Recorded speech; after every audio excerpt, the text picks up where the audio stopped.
내년 총선을 앞두고 정당마다 전북 민심을 얻기 위한 행보에 들어갔습니다. 전북을 찾은 이해찬 더불어민주당 대표는 지행 군산공장 폐쇄로 일자리를 잃은 직원들을 위해 노사 상생형 일자리 방안을 찾겠다고 약속했습니다. 최근 국내 조선업이 다시 호황을 맞고 있는 만큼 군산 조선소 재가동을 위한 방안도 모색하겠다고 말했습니다. 군산 조선 산업 쪽에 관계된 부분들을 어떻게 재가동할 건가 이런 부분도 전북도도 관심을 갖고 정부도 당도 관심을 가지고 임하도록 그렇게 하겠습니다. 민주당은 전주시가 역점을 두고 추진하는 특례시 지정도 적극 챙기겠다고 강조했습니다. 강력시를 갖고 있지 않는 우리 전북도하고 충북의 이 특례시 문제를 당정에서 깊이 협의하고 있다는 말씀 보고 드립니다. 하지만 금융중심지 추가 지정과 산업은행 등 국책은행 유치에는 전북과 대립하고 있는 부산 정치권을 의식해서인지 원론적인 입장만 내놓고 있습니다. 전북 혁신도시의 시즌2는 제3금융중심지에서부터 국제금융중심지에서부터 시작이 돼야 되는구나 하는 것을 저희가 잘 보고 갑니다. 민주평화당 정동영 대표는 문재인 대통령이 전북을 금융중심지로 만들겠다고 약속했지만 3년이 되도록 말 한마디 없다며 정부에 날을 세웠습니다. 농생명과 연기금 그리고 해양과 선물로 각기 영역이 다른데도 금융중심지 추가 지정에 반대하는 부산 눈치를 보느라 우물쭈물하고 있다고 비판했습니다. 전라북 도민들은 눈을 부릅뜨고 지켜봐야 한다고 봅니다. 그리고 요구해야 합니다. 공약을 폐기했는지 공약을 여전히 지킬 의사가 있는지. 유성엽 최고위원은 연기금 전문대학원 문제를 다시 들고 나왔습니다. 전북 금융중심지 조성에 필요한데도 정부가 소극적으로 나서 결국 보류됐다면서 다른 지역 사례와도 형평성이 맞지 않는다고 지적했습니다. 연기금 대학원 대학교가 보류되고 있는 것에 대해서 심각한 우려를 표합니다. 광주 전남 혁신도시의 한전 공대는 정부가 적극적으로 나서서 민주평화당은 전북의 새로운 비전을 제시하겠다며 도당의 희망연구소도 세웠습니다. 전라북도는 그동안 개혁에 앞장섰지만 항상 손해를 보아왔습니다. 앞으로 전라북도에서 이 경쟁 구도를 반드시 만들어가고 자유한국당과 바른미래당, 정의당도 내년 총선을 앞두고 조만간 지지 기반 확장을 위한 민심 잡기 행보에 나설 전망입니다.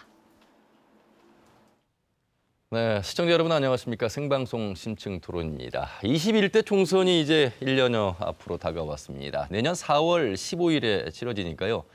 사실상 1년 긴 시간입니다만 실상은 그렇지 않습니다. 각 정당들의 총선 준비 상황에 들어갔는데요. 오늘 각 정당들의 총선 준비 상황도 짚어보겠습니다만 특히 여야 4당이 마련한 선거법 개정안, 이것이 바로 또 전북 정치정에 여러 변화를 가져올 수 있습니다. 오늘 이 내용까지 짚어보겠습니다.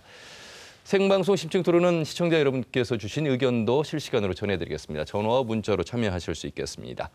오늘 선거법 개정안 그리고 각 당의 총선 준비 상황 네 분을 모셨습니다. 먼저 바른미래당 도당위원장이죠. 정운천 위원장 어서 오십시오. 예, 된다 꼭 된다. 정운천 바른미래당 도당위원장입니다. 네, 정의당의 권태용 도당위원장 반갑습니다. 예, 정의당 도당위원장 권태용입니다. 민주평화당의 임정엽 도당위원장 어서 오세요. 항상 도민과 함께 하겠습니다. 민주평화당 도당위원장 임정엽입니다. 그리고 전북대학교 정치외교학과의 송기도 교수님 반갑습니다. 예, 안녕하세요. 송기도입니다. 자, 패널을 소개를 해드리면서 아마 시청자분들께서 왜 여당인 민주당은 나오지 않았을까? 우리 저기는 두 명의 국회의원이 있죠. 이춘석 의원과 안호영 도당위원장인데 저희가 여러 차례 방송 출연 요청을 진행했습니다만 상황이 여의치 않다는 입장으로 출연을 하지 않겠다고 의사를 밝혀왔습니다. 자, 그리고 자유한국당도 저희가 출연 요청을 했는데요. 이 패스트트랙에 대한 정리가 아직 덜 돼 있다며 명확한 입장을 밝힐 준비가 안 돼 있다. 그래서 못 나가겠다는 입장을 전해왔습니다. 글쎄요, 공영방송인 KBS를 통해서 시청자분들에게 알 권리를 전해야 하는 여당의 두 명의 국회의원이 참석하지 않은 것에 대해서 상당히 안타까운 마음을 전하면서요. 우선 정운천 위원장님, 예, 네. 오늘 함께하지 못한 부분에 대해서 어떻게 생각하실까요? 작년 6.13 지방선거에서 또 민주당이 독주 시대가 왔는데 막 그거에 대해서 이제는 좀 겸손할 줄 알았는데 예. 그 오만함과 그 독선이 그러한 결과를 가져오는 것 같아서 참 매우 안타깝습니다. 예. 임정엽 위원장 나오고 계시는데요. 집권 여당을 대표해서 아무도 참석하지 않은 것은 오늘 이 자리가 여야를 떠나서 경쟁과 협력을 통해서 도민의 정치적 이익을 극대화시키기 위해서 마련한 자리인데 매우 큰 유감이라고 말씀드립니다. 배부른 자의 교만함이라고 할까 너무 아쉬움이 크기 때문에 도민들께서 여러 가지로 판단하실 걸로 생각합니다. 네, 정의당의 권태웅 위원장님 생각은 어떠신지요? 예, 지난 선거에서 제가 정당 간 정례 정책 토론회를 제안한 적이 있습니다. 정치인들은 일단 도민들에게 사실을 알리고 경청하는 데서부터 민주정치가 시작된다. 이게 정치인의 도리라고 생각합니다. 적어도 집권 여당이 이런 자리에 소극적인 이런 태도는 정치인의 기본을 제대로 못하는 매우 겸손하지 못한 태도다 이렇게 생각을 합니다. 예, 송 교수님도 한 말씀 해주시죠. 예, 좀 안타까운 일인데요. 대한민국의 여당과 제1야당, 더불어민주당과 자유한국당이 이 자리에 없는 것이 결국은 이들 두 정당이 가장 강조하는 게 소통이에요. 예. 그런데 이게 지금 불통하겠다 지금 이런 말로 들리거든요. 전라북도 도민들이 유권자들이 그런 행태에 대해서 어떤 생각을 할까 이런 생각 한편 들면서요. 그나마 좀 다행스럽게 좀 해석을 하자고 하면 전라북도의 제1당이 여기 민평당입니다. 그리고 제2당이 바른미래당이고. 그렇습니다. 의석수로 보면 그렇습니다. 예. 그래서 그러니까 거기 안 나와도 되는 거 아닌가 뭐 이런 생각도 들고요. 예. 이렇게 좀 스스로 좀 이렇게 유를 삼아 봅니다. 알겠습니다. 시청자, 네. 그 지난 지방선거에서 지지율로 저희 정의당이 제1야당입니다. 그렇습니까? 알겠습니다. 죄송합니다. 예. 확실하게 저는 좀 총선이기 때문에 의석수만 가지고 이야기를 했는데 지지율로 보니까 또 그렇다. 제가 도지사 후보로서 2등한 것 같은데 예. 제가 좀 계산을 잘못했나? 알겠습니다. 예. 자, 아쉬움을 말씀드리면서요. 이제 총선 준비 상황 그리고 선거법 개정안 마련한 내용들 살펴볼 텐데 오늘 라선거구 서신동에서 보궐선거가 있었는데 우선 임정엽 민평당 도당위원장 나와 계십니다만 민평당이 당선이 됐습니다. 최명철 의원이. 그렇습니다. 예, 총선 준비 어떻게 지금 진행을 하고 계신지 함께 말씀해 주시죠. 이번 오늘 선거에서 시민들께서 저희 민주평화당의 최명철 후보를 선택해 주셨습니다. 이 자리 빌어서 감사 인사드립니다. 민주평화당 저희들이 잘해야 전북이 산다 이런 각오로 내부적으로는 총선의 승리를 위해서라기보다 전북 발전과 같이 더불어 하기 위해서 내부적으로는 조직 역량을 강화시키고 예. 그리고 새로운 인재들도 발굴해서 도민들과 소통의 장도 넓혀가고 있습니다. 작년 선거에서 저희 민주평화당 도민들로부터 혹독하게 회초리를 맞았습니다. 반성합니다. 더 깊이 더 많이 반성하고 있습니다. 낮은 자세로 1년 동안 노력했는데 앞으로도 도민들께 다가가고 저희들을 위한 정치가 아니라 전라북도의 발전과 도민들의 이익을 극대화시킬 수 있는 정치를 하기 위해서 열심히 노력하고 있습니다. 예. 회초리라는 표현을 하셨습니다만 회초리의 뜻은 처음의 이치로 돌아와라. 어찌 보면 처음 주셨던 그 민평당의 민심을 다시 되새기시겠다 이런 말씀이셨고요. 바른미래당 2석의 의원을 확보하고 있는 정운천 위원장을 통해서 바른미래당 총선 준비 상황 들어보겠습니다. 우선 제가 전라북도의 정치에 입문해서 10년 됐습니다. 지금까지 30여 년 동안 19대까지는 민주당 일당 독주 시대였습니다. 드디어 20대 와서 2016년 3년 전에 민주당 독주 시대가 끝나고 드디어 새누리당이 당선되는 선거 혁명이 이루어졌는데 정말 불행하게도 몇 개월 후에 또 박근혜 탄핵 사태가 이루어져서 작년 6.13 지방선거에서 다시 도지사, 시장, 군수, 도의원이 거의 민주당이 싹쓸이하는 그러한 도돌이표가 진행되고 있어요. 예. 다행히 지금은 국회의원은 지금 민평당, 또 바른미래당, 민주당 이게 3당이 되어가지고 그러한 것이 그 결과가 정치적으로 얼마나 효과가 보는 거를 먼저 저는 이 얘기를 드리는 것이 앞으로 총선 전략이 꼭 필요하다 해서 제가 다시 한번 가져왔는데 이거는 꼭 우리 도민 여러분께 보셔야 되는데 19대 이전의 일당 독주, 민주당 일당 독주 시대의 예산을 보면 이렇게 예산이 오히려 내려가 버렸습니다. 그런데 민주당 일당 독주이기 때문에 누구도 견제하지도 못하고 누구도 거기에 대해서 제대로 알리지도 않았습니다. 그러나 20대에 들어와서 3당 체제의 경쟁 체제가 되고 책임 정치 시대가 되니까 이렇게 예산이 3천억, 5천억, 드디어 금년에 7조 원 시대를 열었습니다. 예. 이게 바로 경쟁하는 알겠습니다. 양당 정치, 쌍발통 정치 시대다. 요거를 우리 도민들에게 알리면 민주당 독주 시대를 끊고 바로 우리 바른미래당 또 민평당이 함께 우리 전라북도의 정치 시대를 열어가는 쌍발통 정치 시대를 꼭 열어야만 예. 민주당 알겠습니다. 독주를 꼭 끊어야 된다. 이러한 얘기를 드린다고 하면 예. 우리 도민들이 그게 지지를 해주실 거라고 저는 보고 있습니다. 알겠습니다. 도민의 지지를 많이 받고 있는 정의당 한석이 간절합니다. 권태용 위원장님, 어떻게 네. 준비하고 계실까요? 지난 지방선거에서 정의당을 제1야당으로 만들어주신 뜻, 그것은 전북 정치의 변화를 열망하는 저희 도민들의 뜻이라고 생각을 합니다. 사실 지금까지 제대로 된 이런 다당 정치가 이루어지지 못했습니다. 국민들은 선거 때마다 국회의원들을 많이 교체를 합니다만 정치는 바뀐 바가 없습니다. 전라북도의 여러 정당명들이 바뀌긴 하지만 막상 국민들이 체감하는 정치는 그대로입니다.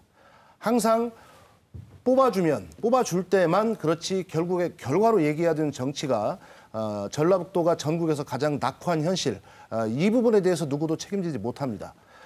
현재 저희 정의당은 사람만 바꾸는 이러한 정치 선거체제 가지고는 결국 정당 또는 정치가 바뀔 수 없다. 이런 차원에서 심상정 정개특위위원장을 중심으로 선거제도를 개편하는 그러한 노력에 총력을 다 기울이고 있고요.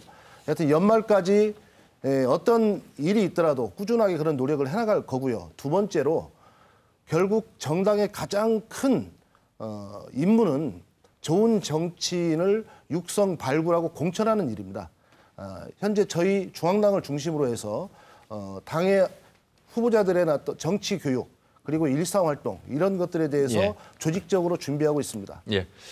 자, 국회 차원으로 보면 열석인 전북은 다당제가 됐습니다만 지난 지방선거를 보면 도의원만 보더라도 39명 중에 36명이 민주당입니다. 아직 어찌 보면 세 분께서 말씀하신 민주당의 일색의 상황이 여전히 진행되고 있는 부분. 손 교수님, 하지만 상황은 뭐 계속해서 달라질 것 같은데요.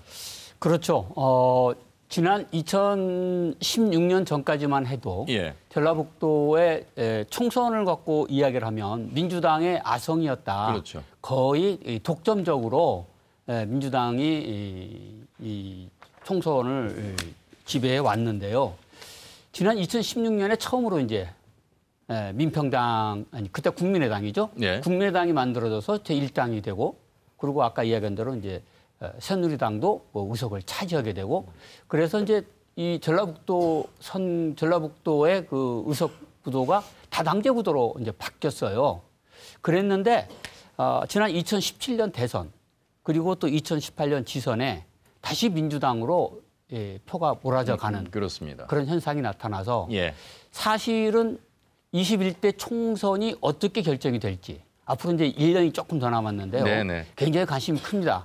특히 예. 전라북도에서 어떻게 선거 결과가 나올지, 표심이 어떻게 나타날지 예. 여기에 대해서 굉장히 관심이 많고 아마 여기 나와서 지금 앉아 계신 우리 임정엽 위원장이나 또 우리 정우천 위원장 또 김태형 위원장 다 굉장히 지금 이제 준비를 많이 하고 계실 거라 생각이 듭니다.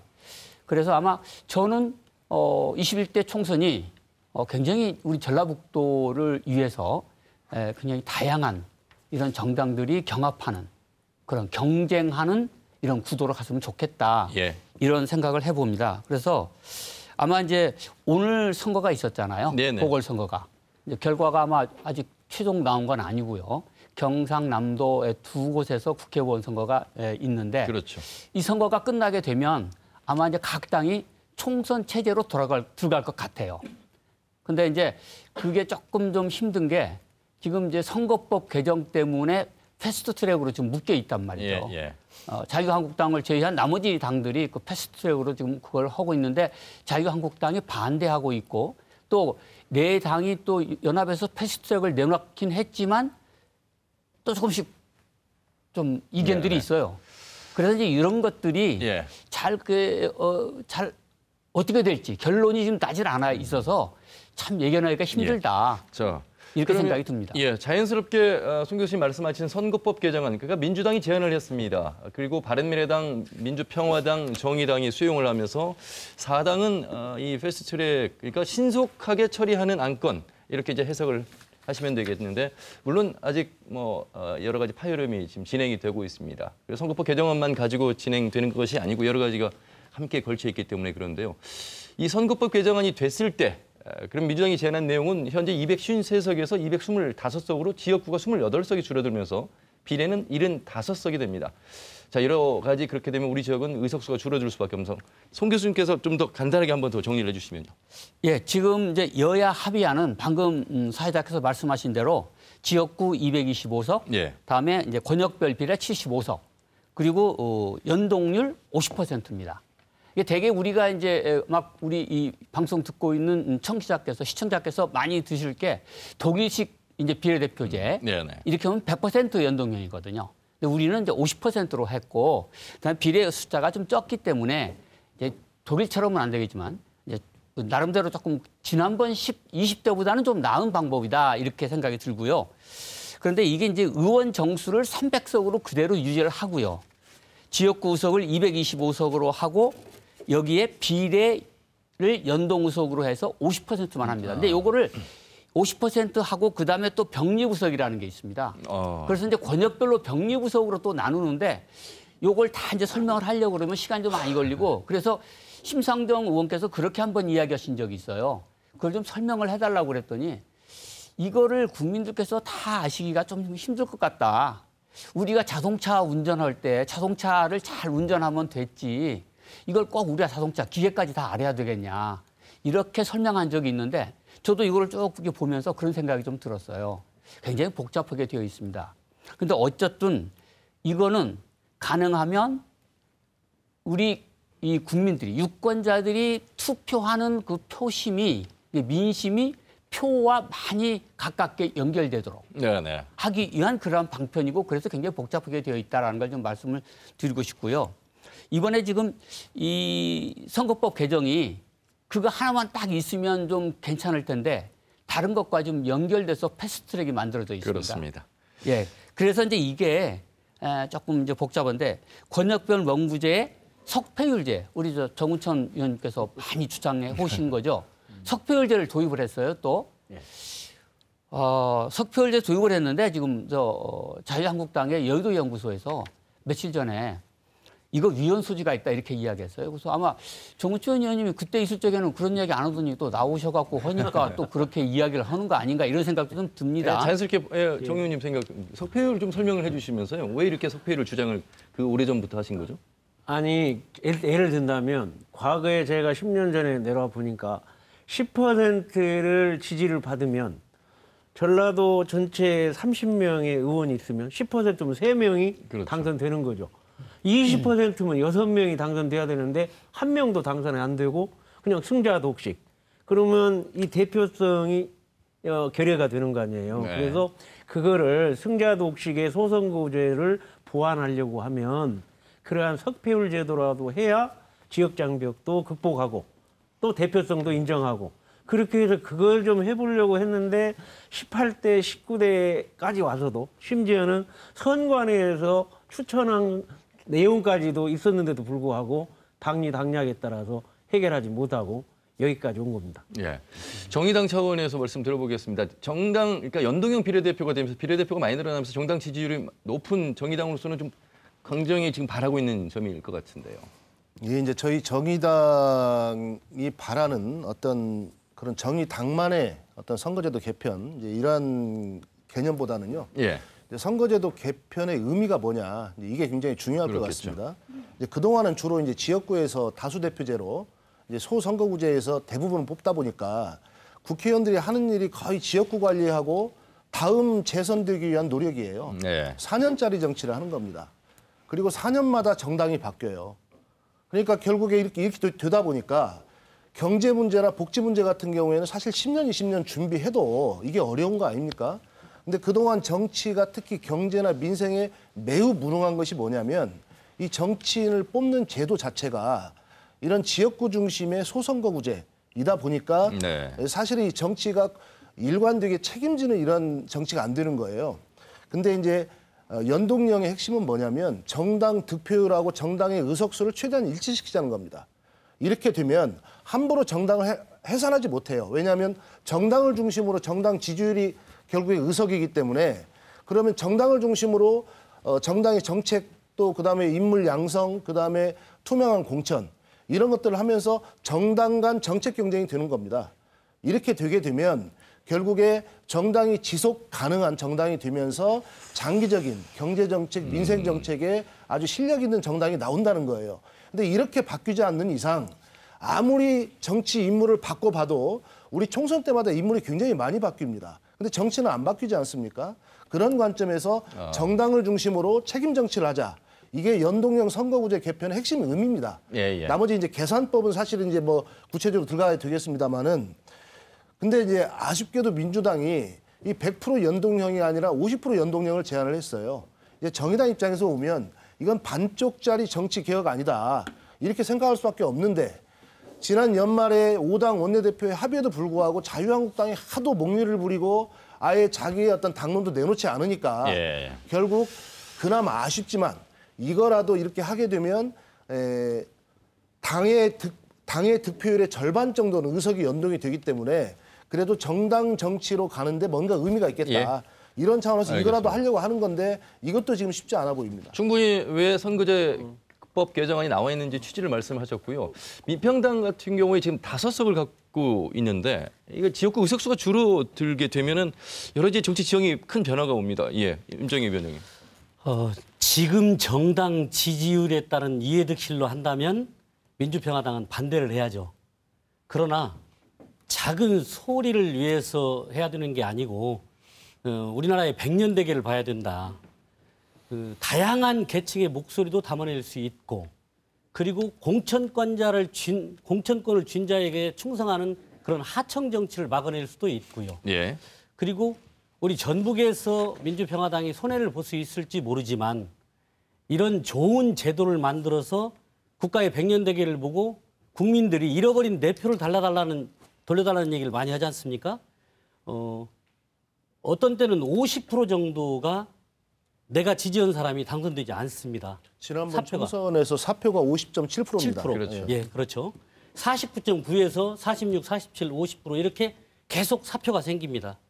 그래서 다양한 국민들의 의사를 대변할 수 있는 대표를 표의 등가성에 맞추고 사표를 없이면서 다양한 계층까지 대변할 수 있는 이런 제도를 이번에 우리 민주평화당에서는 당의 손해가 보더라도 추진하는 게 맞겠다. 그래서 사당에서는 저희들이 3월 19일 날 제일 먼저 당에서 추인을 했었죠. 자, 그러면 말이죠. 이제 선거법 개정안은 이제 국회 차원에서 사실 논의를 해야 될 상황이어서 그렇게 됐을 때 그리고 그렇게 되지 않았을 때 이 이야기를 가지고 전북 정치 지형 이야기를 해봐야 될 것 같습니다. 아니 하나 제가 첨부해서 왜냐하면 저희 바른미래당이 어떻게 하느냐에 따라서 이 트랙이 가냐 못 가냐에 달려 있어요.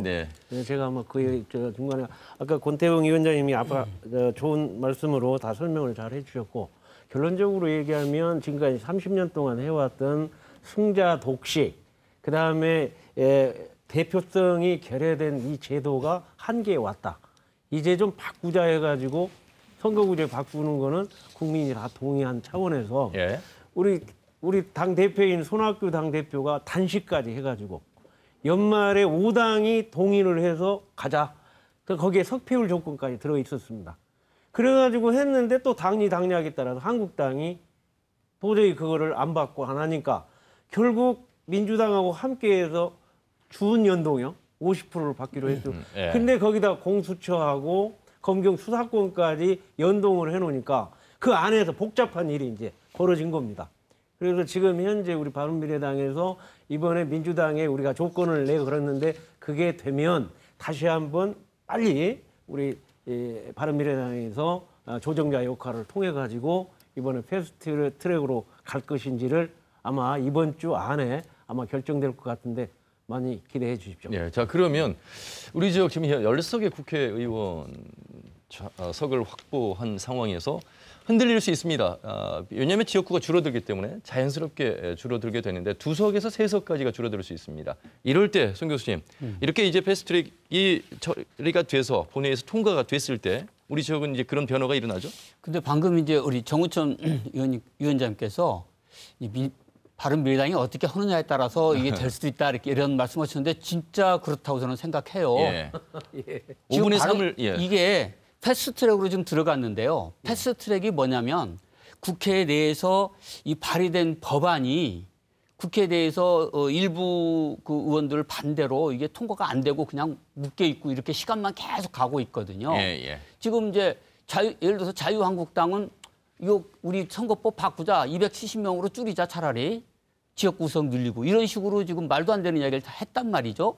그랬는데 그러고서 우리는 동의 못 하겠다 이렇게 하니까 그럼 패스트트랙으로 가자 이렇게 이야기했는데 패스트트랙이라는 게 국회법 제85조 2항에 있는 그 조항입니다. 네. 그래서 국회 내에서 그렇게 발의된 국회 법안 처리가 표류되는 것을 막고 법안의 신속한 처리를 위한 제도예요. 그래서 만약에 이제 그런 경우에 상임위나 또는 전체위원회에서 5분의 3 이상 제적 5분의 3 네. 찬성이 있을 경우에는 막시멈 331입니다. 그냥 상정해서 의안을 상정해서 통과시키도록 그렇게 이제 하는 제도입니다. 예.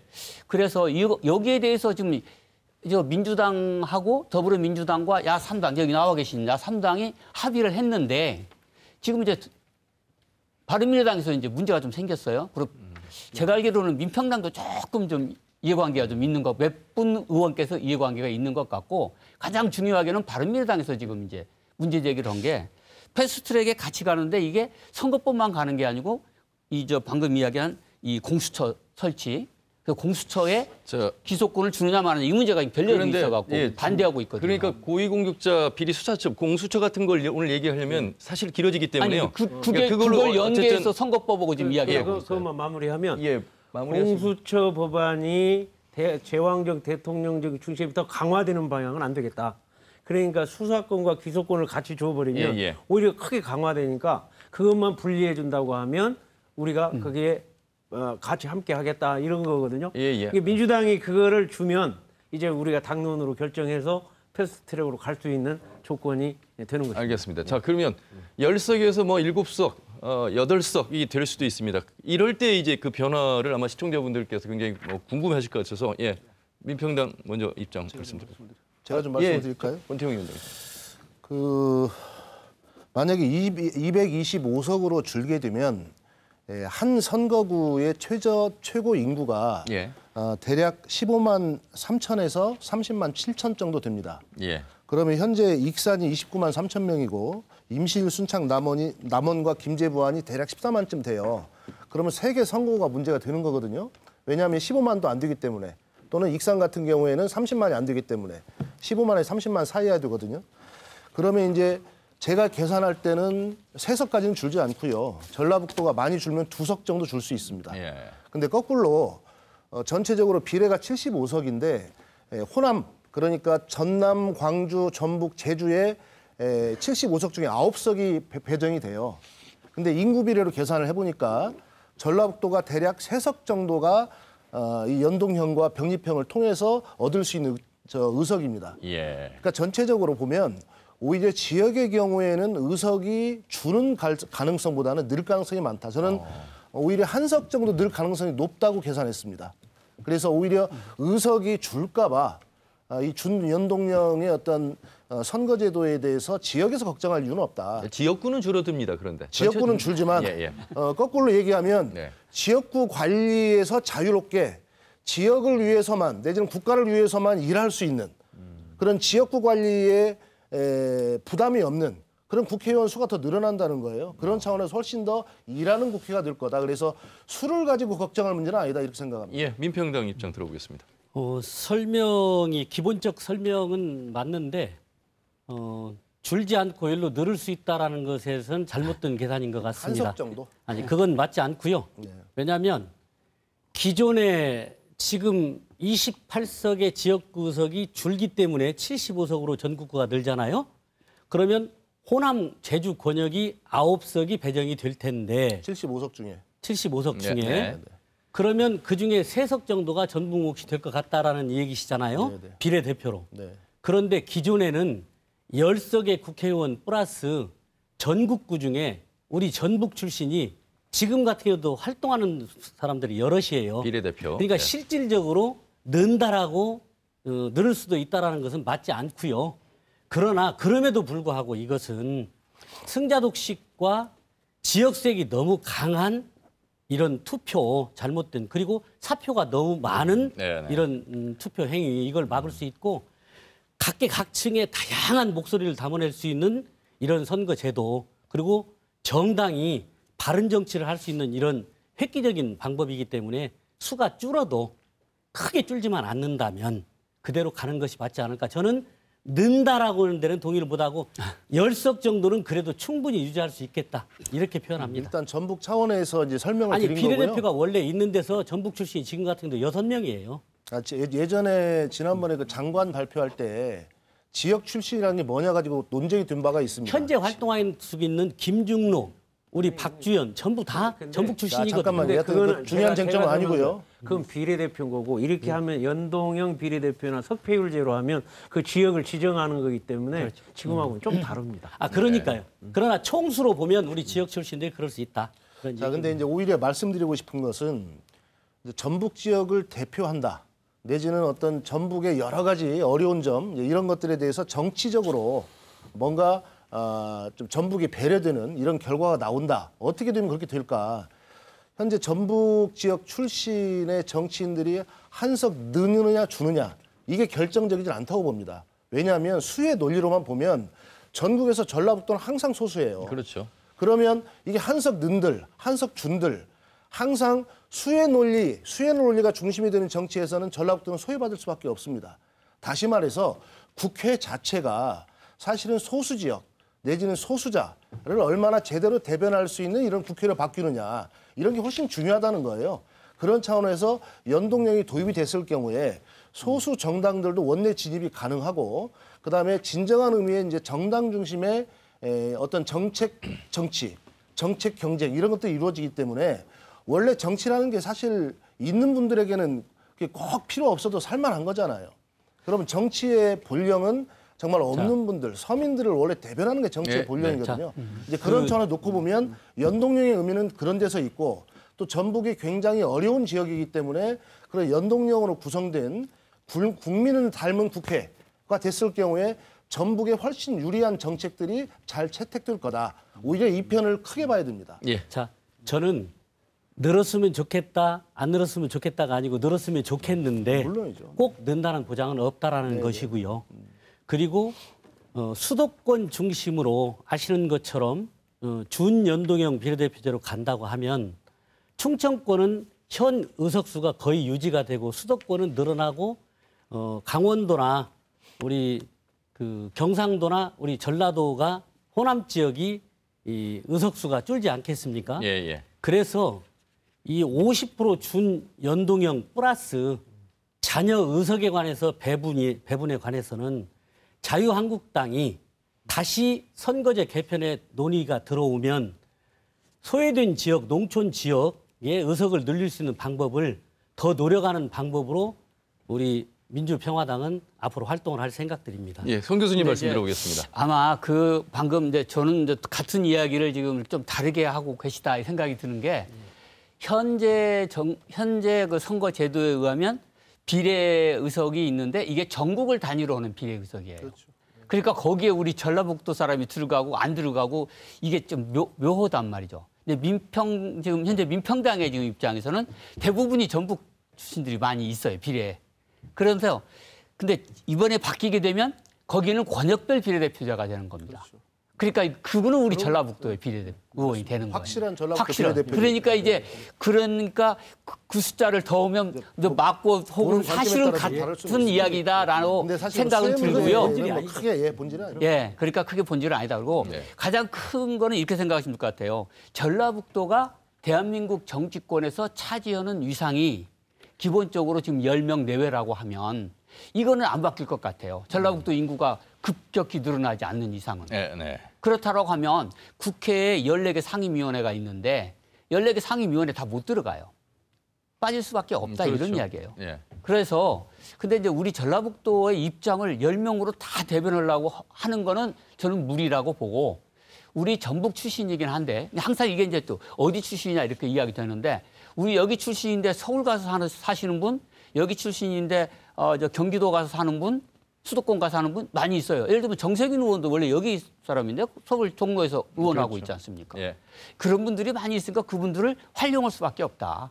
좀 크게. 알겠습니다. 그렇게 해서 해야지 지금 10명만 갖고 자꾸만 네. 이야기했을 적엔 조금 좁아져 버린다 이런 생각이 듭니다. 그러면 말이죠. 뭐 이 선거법 개정안 내용 요 정도 들으시면 어느 정도 이해가 되실 것 같고 물론 이것은 앞으로 지켜봐야 될 대목이어서 뭐 되지 않을 경우는 다시 그 현행 뭐 열석을 유지하면서 이제 돌아갈 것 같습니다만 남은 시간 동안은 각 당의 선거 전략을 오늘로 이제 1년 정도가 남았기 때문에 살펴봐야 될 것 같습니다. 먼저 그래도 현역 의원이시기 때문에 바른미래당 정운천 의원님. 예. 정말 우리 바른미래당이 실험하는 게 프랑스의 마크롱식입니다. 이제 지긋지긋한 이 지역주의를 극복하고 또 진보 보수를 뛰어넘어서 국민이 먹고 사는 문제를 해결하는 정말 실용정당, 실사구시 정당으로 가보자, 현장 속으로 들어가 보자 하는 그러한 노력들을 줄기차게 해왔는데 정서적으로는 국민들이 그 맞다 하면서도 표심은 가깝게 아직 오지 않았어요. 예. 그래서 저희가 지금 바른미래당이 우리 국민들에게 그때 말씀드린 대로 해야 할 일은 지금 19대에서 20대의 변화, 20대에 와서 쌍발통 정치가 진행됨으로 해서 전라북도 예산이 7조 원 시대를 만들었다는 거를 강하게 국민들한테 어필하는 것이 첫 번째고요.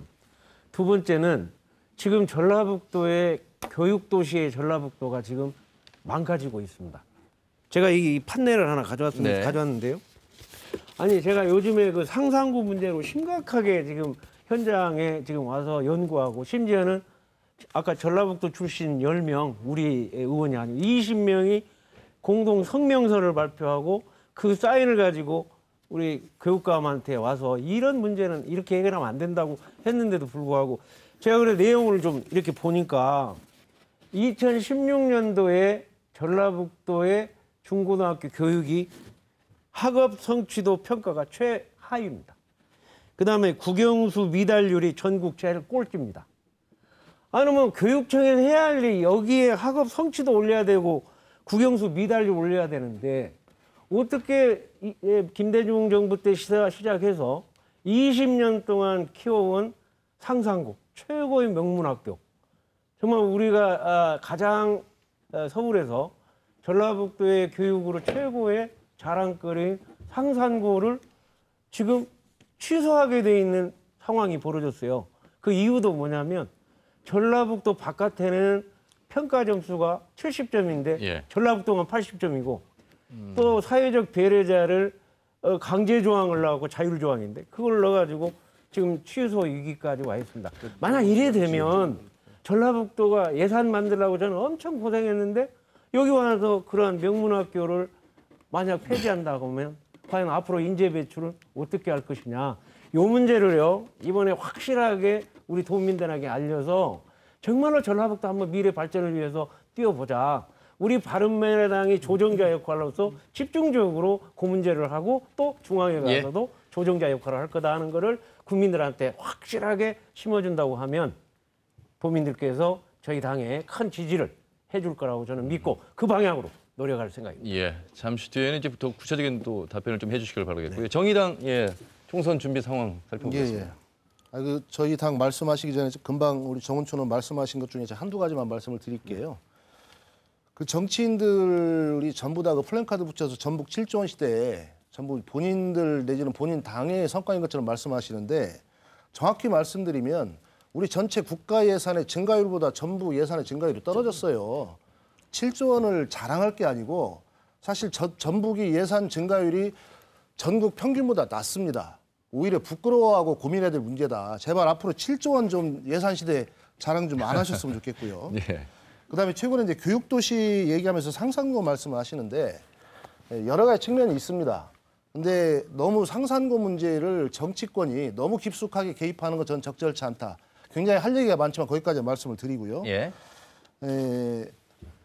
작년 그 지방선거 때 정의당을 제1야당으로 만들어 주셨습니다.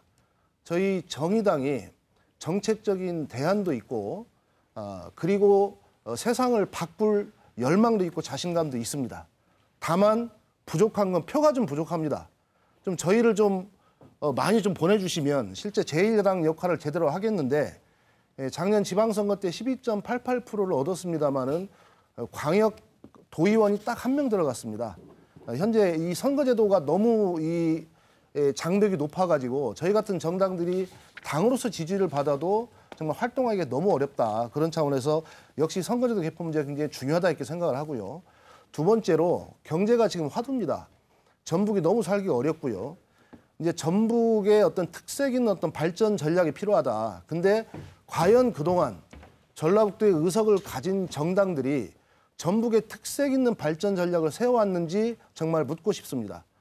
결국에 전국의 다른 곳에 따라하기 식으로 하면 항상 전라북도는 최하위, 낙후 전북을 벗어날 수가 없습니다. 그래서 앞으로 총선 전략의 핵심은 이 전라북도의 특색 있는 어떤 발전 전략을 가지고 정말 정책으로 도민들 앞에 저희가 이런 정도 차별성과 자신감을 가지고 있습니다. 지지해 주십시오. 이렇게 좀 호소를 드릴 거고요. 당원으로도 좀 참여해 주시고 좋은 분들 저희 정의당의 후보로 출마해 주십시오. 네, 민평당 들어오겠습니다. 7조 문제에 서로 의견이 엇갈리는 부분은 있습니다. 2014년 민주당 독점 체제에서 전북 예산은 6조 1,000억이었습니다. 15년은 6조 150억이었고 2016년은 6조 500억이었습니다. 우리 정은철 의원께 말씀하신 것처럼 예산이 줄었다는 거죠. 그렇죠. 전국적으로는 엄청나게 예산이 줄었는데 그때 민주당이 아무도 얘기하지 않았습니다. 경쟁 체제가 오니까 이게 서로 경쟁하고 노력해서 일부 예산이 올라갔다. 그래서 7조까지 갔다. 그러나 그 7조가 갔음에도 불구하고 전체 예산이 9% 성장하는데 우리는 반도 못 미쳤다는 것을 지적하신 거 맞습니다. 아니겠습니까? 반 아니요 7%까지 올라갔다. 예, 일부는 반도 안 될 때가 있었죠. 자, 그런데 전체 예산도 문제지만 사회적 약자인 농업 예산은 1%도 증가를 못한 때도 있었습니다. 마이너스가 된 때도 있었습니다. 그래서 적어도 이런 부분까지 같이 노력을 하고 공을 내세우는 것이 맞다. 그러나 2014에서 16년까지 예산이 줄었음에도 불구하고 경쟁 체제에서 그렇게 하는 건 인정을 해야 된다. 이렇게 생각을 합니다. 민평당의 총선 준비 상황 살펴보겠습니다. 저희 민평당 우리 전북 도민들은 지난번 대통령 선거에서 문재인 대통령을 만드는데 전라북도가 1등 공신이었습니다. 전북의 친구가 되어주겠다고 말씀하셨죠. 그런데 당선 이후에 전라북도의 가장 큰 대기업인 GM자동차, 군산 조선소 문 닫았습니다. 기대가 컸기 때문에 실망도 우리 전북 매우 컸습니다. 아픔이죠. 이런 상황에서 저희 민주평화당은 새로운 전북의 성장 동력을 발굴해야 된다. 이런 생각을 해봅니다. 말씀하신 것처럼 교육 문제 매우 큽니다. 지역의 가장 큰 성장 동력은 인재 양성에 있습니다. 교육에도 함께 노력할 생각입니다. 그러나 더 큰 것은 당장 먹고 사는 문제입니다. 대기업을 유치해서 지역의 경제를 살리려고 했던 노력들이 그 외축으로는 안 된다는 걸 우리가 현장에서 보았습니다. 그래서 저희 민주평화당은 실사구시형 생활정치를 실천해서 주민들이 가장 잘할 수 있는 방식으로 지속 가능한 일자리도 만들어가고자 합니다. 두 번째는 도민들 속으로 들어가서 도민들의 얘기를 많이 듣고 새만금 함 같은 경우를 대중국을 뛰어넘어서 유라시대의 전진기지도 만들어서 일자리를 많이 만들어갈 생각입니다. 더 많은 도민들 얘기를 듣고 도민들과 함께하는 생활 정치로 신임을 받도록 노력하겠습니다. 예. 송 교수님 말씀을 좀 듣고 말씀드리겠습니다. 예. 21대 총선. 예. 저는 뭐 제가 출마하는 것도 아니고 그러니까 크게 할 말도 없는데 정말 여기서 이제 민주당하고 자유한국당, 대한민국의 제1여당과 제1야당이 와서 참 들었으면 좋았겠다. 이런 생각이 좀 들고요. 제가 이렇게 좀 조사를 해봤어요. 이 각 정당들이 지금 뭘 하고 있나. 사실 오늘 선거 결과에 따라서 각 정당들의 태도가 좀 바뀔 거다라고 생각을 합니다. 특히 더불어민주당과 자유한국당 아마 거의 사생결단하는 심정으로 이번 선거를 치렀을 건데 더불어민주당은 앞에서도 우리가 화면에서 봤다시피 예산정책협의회 최고위원회를 여기서 했죠. 전라북도 와서. 그만큼 전라북도에 신경을 쓴다. 아마 이걸 보여주고자 했던 것 같고요. 자유한국당은 오늘 총선 공천룰 개정을 위한 첫 회의를 공천혁신소위원회라고 그래갖고 벌써 선거 이제 들어갔어요. 그래서 아마 이제 사실은 이제 총선 21대 총선에 이제 시작이 됐다. 저는 이렇게 생각을 합니다. 나머지 세 당은 바른미래당, 민주평화당, 정의당은 방금 다들 설명을 해주셔서 제가 덧붙일 이야기는 없는 것 같습니다. 알겠습니다. 오늘도 굉장히 많은 시청자분들께서 의견을 주셨는데요. 소개해 올리도록 하겠습니다. 19대 총선처럼 민주당 독주는 안 된다. 이번 제21대 총선에서도 다당제 장점을 살려야 한다. 전라북도는 선거 때마다 민주당만을 뽑았는데 경제는 점점 하락, 일자리는 전국 꼴찌, 밥그릇만 챙기는 국회의원 주시해야 된다 의견 주셨고요.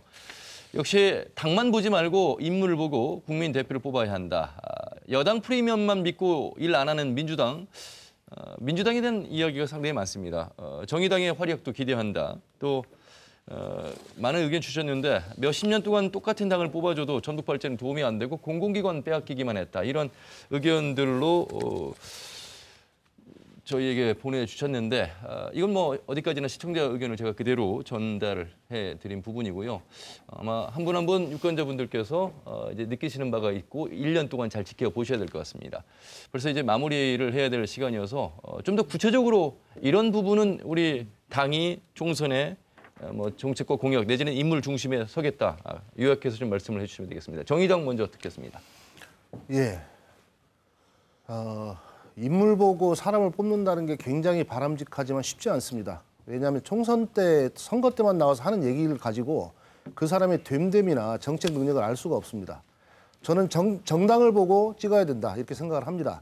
다만 그 정당이 지금까지 뭘 해왔는지를 보시고 저 정당이 어떤 가능성이 있는지를 보시고 정당을 보시고 투표해 주십시오. 적어도 저희 정의당은 선거를 앞두고 이합집산하지 않습니다. 저희 정의당은 정책으로 승부해 왔습니다.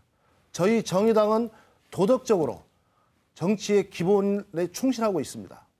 앞으로 정의당은 한 팀으로 이 총선에 임할 것입니다. 정의당의 후보들은 개별 정치인에 앞서서 정의당의 후보입니다. 정의당을 믿고 정의당의 후보들에게 표를 주십시오. 부탁드리겠습니다. 네, 정운천 바른미래당 위원장님. 우리 권태용 위원장님 아까 말씀한 거 다시 한번 제가 얘기하는데요.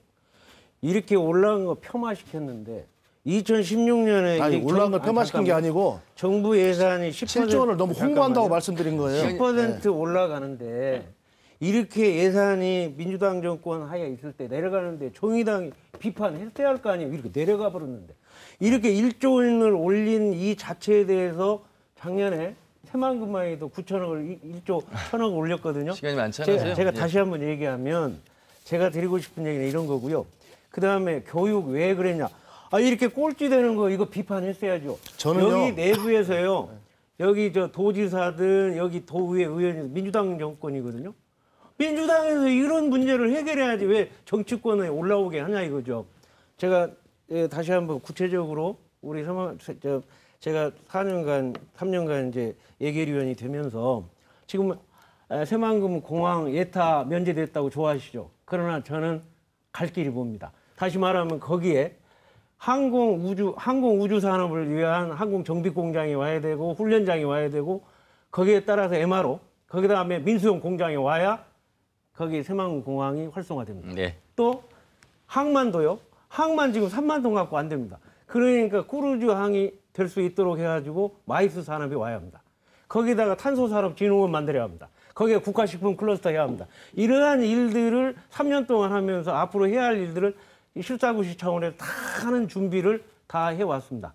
그러면 이제 그러한 등등을 그 다음 총선에서 더 크게 발전시킬 수 있도록 우리 도민들께 힘을 주시면 이제 더 발전하는데 큰 역할을 할 것이다. 이렇게 말씀드립니다. 예, 민평당 임정엽 위원장님. 두 분 말씀하시는 거 보니까 이런 경쟁을 하면 우리 전북이 좋아질 것 같기는 해요. 일당 독재의 폐해를 우리가 지금 현재 보고 있는 거 아니겠습니까? 도민들을 위해서 경쟁하는 모습 앞으로도 민주평화당과 같이 노력하도록 하겠습니다. 예산이 많이 늘었는데 문재인 정부에서 SOC 예산을 원래 더 넣지 않으려고 처음 예산 편성을 할 때 지침으로 내렸었습니다. 국민의당, 민주평화당 의원들이 호남은 이 이전의 SOC 사업이 너무 빠졌었다. 그래서 빚 옛날에 있는 걸 반드시 심정으로 우리는 그런 예산들을 해줘야 된다고 그래서 예산이 많이 늘은 걸로 알고 있습니다. 그래서 저는 우리 국민의당, 민주평화당 의원들의 그동안 노고, 지금은 바른미래당과 민주평화당으로 날려 있는데 이분들의 노고에도 이 자리를 빌어서 감사 인사도 드립니다. 네. 자, 오늘 한 번 더 말씀드립니다만 집권 여당인 민주당 이춘석 안호영 도당위원장과 의원의 출연 요청을 저희가 여러 차례 했습니다만 상황이 여의치 않다는 이유로 출연을 하지 않았습니다. 아쉬움이 남는 대목에서 3당의 이야기를 구체적으로 들어봤습니다. 자, 총선 준비 상황들 살펴봤는데요. 송 교수님, 유권자 차원에서 1년을 좀 어떻게 또 바라봐야 될 것인가? 예, 강조를 해주시면요. 예, 이제 향후 사실은 이제 정확히 13개월 남아 있는데요. 유권자들이 저는 좀 마음의 준비를 했으면 해요. 우리나라 선거 제도가 대개 보면 2주일 딱 시간 주고 그때만은 열심히 운동하고 그러다 보니까 굉장히 많은 문제점들이 있거든요. 그래서 저는 좀 이게 좀 더 밀렸으면 좋겠다 생각을 들고 그렇게 제도가 되어 있기 때문에 그럼 우리는 포기하고 그게 아니고 우리 유권자들이 좀 똑똑해져야 된다. 저는 그런 생각을 합니다. 그래서 유권자 요즘은 굉장히 쉽잖아요. 인터넷, SNS 보고 뭐 다 들여다보면 다 그거 나옵니다. 어떤 정책을 펴고 있고 지금 여기 지금 저 정의당 또 뭐 바른미래당 또 민주평화당 와서 이렇게 다 말씀하시지만 또 거기 또 당에 가서 보면 또 그 정책도 또 써 있고 또 거기서 또 이상한 소리 하는 분도 있고 전부 다 종합해서 결국은 판단을 해야 된다고 생각이 들고요. 유권자가 똑똑해지지 않으면 당할 수밖에 없어요. 정치인들을 너무나 착하고 좋은 사람이라고 생각하면 안 됩니다. 정치인들을 기본적으로 우리가 의심을 해야 된다고 보고요. 그래서 그 사람들이 못 도망가게 해야 돼요. 우리 손아귀에서. 예, 그러니까 유권자가 부처님이다 생각하고 이제 이 정치인들이 손오공이다 이런 생각을 하시면 될 것 같아요. 그래서 우리 손아귀에서 놀게끔 만들어야지 이거 막 꼭 도망다니고 그러면 나중에 말 아무나 못하잖아요. 알겠습니다. 나중에 후회됩니다. 그래서 1년간을 좀 우리가 정치인, 정당을 전라북도를 위한 정당을 공부하는 시간으로 좀 가지면 어떨까 이런 생각을 해봅니다. 앞으로 저희 KBS 생방송 심층 토론에서는 총선을 앞두고 다양한 정책과 공약들 또 후보의 면면을 살펴드리는 그런 시간들을 많이 마련하겠습니다. 현명한 유권자가 되어야 된다는 말씀 드리면서 오늘 토론을 마무리하겠습니다. 선거법 개정안 지켜보겠고요. 또 아울러서 각 당들의 총선 상황도 관심 있게 살펴봐 주시길 바라겠습니다. 네 분 말씀 오늘 잘 들었습니다. 고맙습니다. 네. 오늘도 늦은 밤까지 시청해 주신 여러분 고맙습니다.